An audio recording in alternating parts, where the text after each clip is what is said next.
दोस्तों इतना बड़ा इतना अच्छा कवानीन सऊदी अरबिया में आया है कि हम सोच भी नहीं सकते। सऊदी अरबिया में पहले ये था कि सऊदी मर्द जो थे वो गैर मुल्की खवातीन से शादी कर सकते थे इजाज़त से, लेकिन सऊदी खवातीन किसी गैर मुल्की मर्द से शादी नहीं कर सकते थे। उसके बाद सऊदी अरबिया ने इजाज़त दे दी कि सऊदी औरत भी गैर मुल्की मर्द से शादी अगर चाहे कर सकती है, लेकिन उसके लिए जो शराइत थी वो तकरीबन इतनी सख्त थी कि उस पर पूरा ही नहीं उतरा जाता था। लेकिन बहुत बड़ी खुशखबरी है कि अब आप सऊदी अरबिया में शादी कर सकते हैं। कोई भी आप गैर मुल्की हैं और सऊदी अरबिया में काम की गरज से आए हैं, उम्रा हज की गरज से आए हैं, तो आपकी किसी सऊदी खातून से अंडरस्टैंडिंग हो जाती है, आप शादी करना चाहते हैं, तो इंतहाई आसान शराइत हैं जो कि आप आसानी से पूरी कर सकते हैं और आप सऊदी खातून से शादी कर सकते हैं।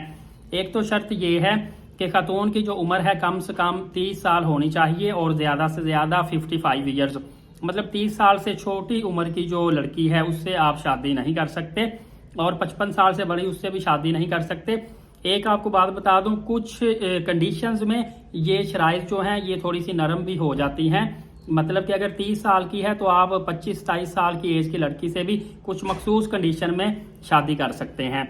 इस तरह दोनों की उम्र में जो डिफरेंस है वो 15 साल से ज़्यादा नहीं होना चाहिए। मतलब अगर लड़की की उम्र 30 साल है तो लड़के की ज़्यादा से ज़्यादा 45 साल एज हो, ये नहीं कि लड़के की 55 साल एज हो, इतना ज़्यादा डिफरेंस गैप नहीं होना चाहिए। उसके बाद फिर मुकम्मल आप दोनों का मेडिकल भी किया जाएगा, चेकअप, कोई बड़ी बीमारी तो नहीं है जो आगे जीन्स मुंतकिल हो जाए, और उसके बाद आपका मेडिकल अप्रूव होगा। मेडिकल अप्रूव होने के बाद जो आपने एप्लीकेशन दी होती है उसमें शादी की जो तारीख है वो आपको बता दी जाती है, और उसके बाद शादी के लिए सरकारी तौर पे ही जो मौलाना साहब है वो आके आपका निकाह करवाते हैं। एक बात का ख्याल रखना है कि मर्द जो है, मैंने आपको जैसा बताया, उम्रा हज पे आके अंडरस्टैंडिंग हो सकती है, लेकिन वहाँ पे जॉब होल्डर लाजमी होना चाहिए। अगर सरकारी नौकरी है तो कम अज कम 2500 से 3000 रियाल उसकी सैलरी होना ज़रूरी है, जबकि प्राइवेट जॉब की सूरत में उसकी 5000 से लेके 5500 रियाल तक मिनिमम सैलरी होना ज़रूरी है,